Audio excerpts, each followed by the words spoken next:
கர்த்தருக்குள் பிரியமானவர்களே, உங்கள் யாவரையும் ஆண்டவராகிய இயேசுவின் நாமத்தில் நான் வாழ்த்துகிறேன்.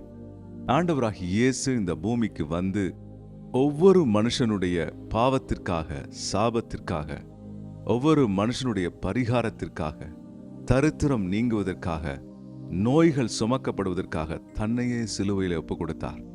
ஆகவே உங்க வாழ்க்கையில தோல்வி வந்திருக்கு, ஒரு வியாதி வந்திருக்கு, அல்லது ஒரு தரித்திரம் வந்திருக்கு அப்படின்னா உங்களையே போட்டு நீங்க நொந்துக்காதீங்க.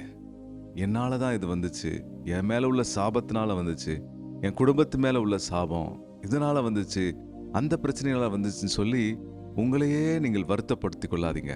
இயேசு சிலுவையில் சாபமானார். இயேசு உங்களுக்காய் தரித்திரரானார்.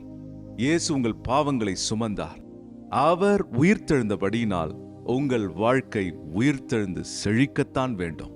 இயேசுவை நம்புங்கள், அவர் உங்களை கைவிடுவதில்லை.